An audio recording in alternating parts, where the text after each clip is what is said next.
Frères et sœurs, je n'aime pas envier les résultats des autres, mais j'aime étudier le processus par lequel ils sont passés pour devenir ce qu'ils sont devenus.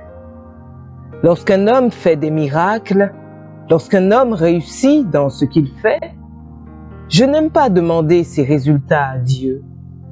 J'aime demander à Dieu ses secrets, les principes qu'il a mis en œuvre pour parvenir à ces résultats. Pousser les hommes à prier sans leur enseigner la prière est une grande erreur. C'est comme donner à quelqu'un une voiture sans lui apprendre à conduire. Premier principe, l'unité et la réconciliation. Lorsque tu veux prier, vérifie l'unité. N'est-ce pas qu'il est écrit que si 2 ou 3 personnes s'accordent pour demander une chose, il faut s'accorder, il faut s'entendre. Certains couples, vous n'êtes pas exaucés parce que vous ne vous entendez pas.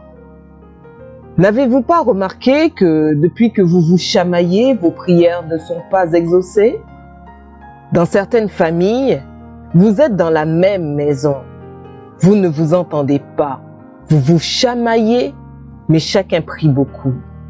Faites un bilan et vous allez remarquer que vous n'avez pas de grands résultats. Comment tu peux avoir un grand Dieu, mais toute ta vie, tu ne vis rien d'extraordinaire? Oui, il faut se poser de telles questions. Des fois, ce n'est que la clé unité et réconciliation qui n'est pas respectée. Vous êtes en jeûne, vous avez des ennemis. Vous êtes en jeûne, vous êtes divisés. Vous vous chamaillez tout le temps, mais vous priez. Frères et sœurs, veillez toujours à l'unité. Veillez toujours à la réconciliation.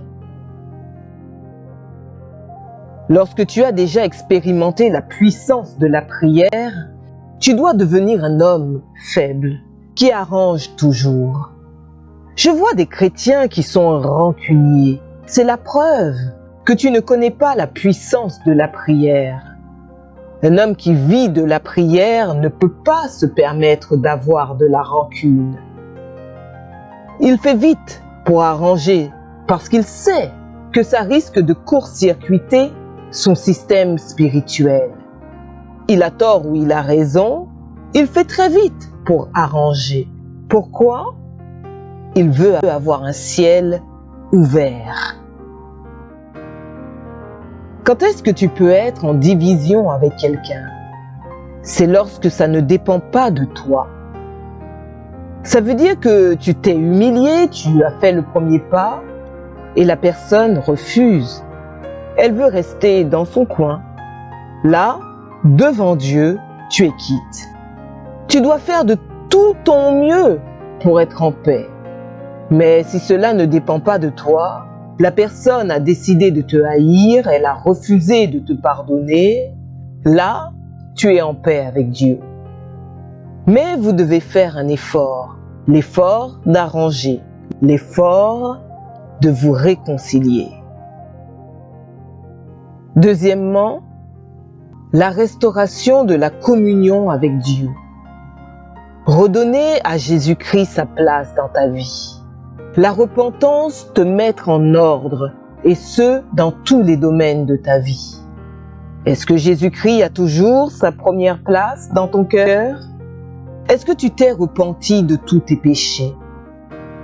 Est-ce que tu as rétabli ta communion avec Dieu? Avant de prier, il faut que celui que tu pries soit le premier dans ta vie. Troisièmement, il faut présenter Jésus-Christ au Père, ou faire en plus de cela une prière accompagnée d'une offrande inspirée par le Saint-Esprit. Lorsque tu pries, tu dois présenter Jésus au Père. Tu ne dois pas présenter ta propre justice. Tu ne dois pas présenter tes efforts. Tu dois présenter Jésus. Dieu ne nous exauce pas, il exauce son Fils en nous. Quand tu pries, prie au nom de Jésus. Quand tu pries, prie au travers de l'œuvre de la croix. Quand tu pries, compte sur le sacrifice de Jésus-Christ à la croix. Ne te fonde pas sur toi-même, mais fonde ta prière sur l'œuvre de la croix. Dieu peut te demander d'accompagner ta prière d'une offrande. La Bible nous dit que lorsque l'ange est apparu à Corneille, acte 10, verset 4, il lui a dit quoi? Tes prières et tes aumônes ont été entendues. Pas seulement les prières, mais les aumônes aussi.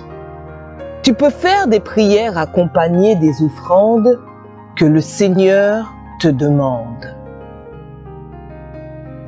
Quatrièmement, il faut se donner soi-même. Il faut te donner toi-même. Jésus-Christ s'est donné.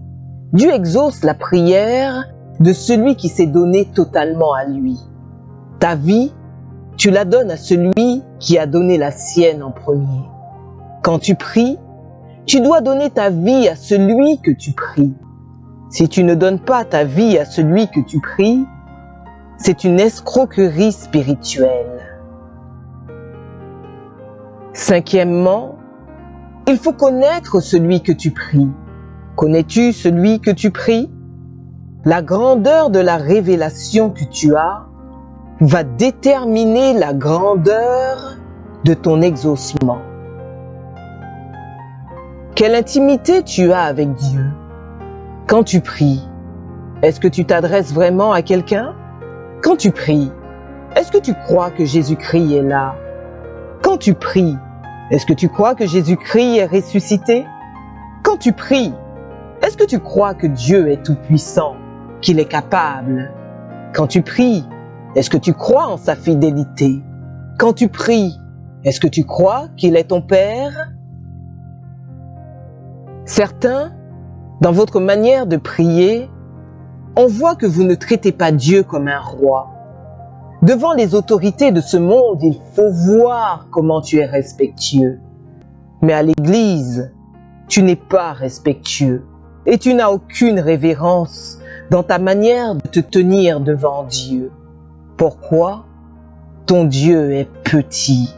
Et comme il est petit, il fera de petites choses dans ta vie. Commence par respecter Dieu avant de réclamer de grandes choses. Sixièmement, il faut prier pour la gloire de Jésus-Christ. Prier pour la gloire de Dieu. Des fois, mes frères, nous échouons seulement dans la motivation. Quand tu pries, Dieu te pose toujours une question. Pourquoi tu veux que je le fasse? Quelle est ma part dans ce que tu demandes? Purifiez vos motivations et Dieu vous exaucera. Ne tombez jamais dans la rivalité et la compétition.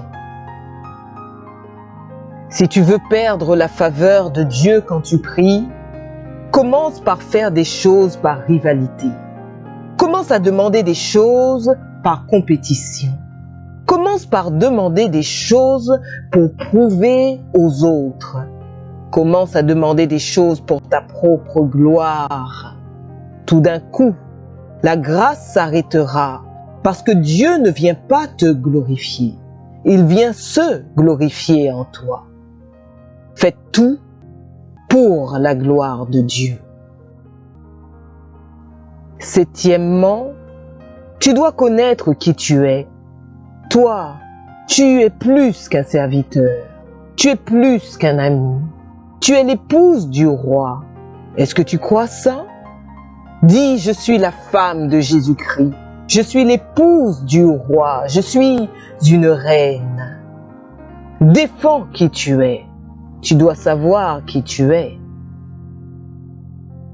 Et quand tu viens devant Dieu, tu dois savoir que tu es cohéritier avec Christ. Tu es adopté par Dieu et tu es digne de prier et de dire Père, parce que Dieu est devenu ton Père depuis que tu as cru en son Fils. Tu ne te tiens pas devant Dieu en train de mendier, mais tu te tiens devant Papa, devant Papa, devant Papa. Nous ne sommes pas venus mendier. Nous sommes venus prendre la nourriture qui est à nous. Nous sommes venus prendre le pain des enfants, le pain des fils. Arrête de prier Dieu comme si tu étais un esclave. Tu n'es pas venu quémander l'exaucement. C'est ton droit d'être exaucé. Quand tu es un enfant de Dieu, c'est ton droit d'être exaucé. C'est ton droit d'être béni. Tu sais ça? Être béni dans la vie chrétienne, ce n'est pas un accident. C'est la vie chrétienne normale. Être exaucé dans la vie chrétienne, ce n'est pas quelque chose d'extraordinaire. C'est la vie chrétienne normale. Vous priez et vous n'êtes pas exaucé parce que vous ne priez pas conformément à la parole de Dieu. Vous ne connaissez pas la parole et vous demandez des choses selon votre chair, votre désir, votre volonté. Et quand cela n'arrive pas, vous dites « Dieu m'a déçu ». Est-ce que Dieu t'avait promis pour te décevoir?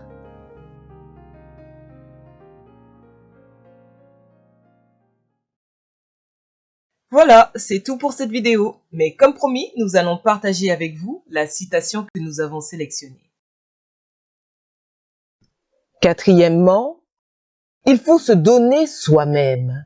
Il faut te donner toi-même. Jésus-Christ s'est donné.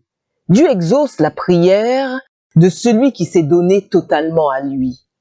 Ta vie, tu la donnes à celui qui a donné la sienne en premier. Quand tu pries, tu dois donner ta vie à celui que tu pries. Si tu ne donnes pas ta vie à celui que tu pries, c'est une escroquerie spirituelle. Et vous, quelle citation a le plus retenu votre attention? Dites-le nous dans les commentaires. Si vous avez aimé cette vidéo, n'hésitez pas à vous abonner, à liker, à commenter et à partager. Nous vous disons à bientôt et bonne route sur le chemin de votre destinée.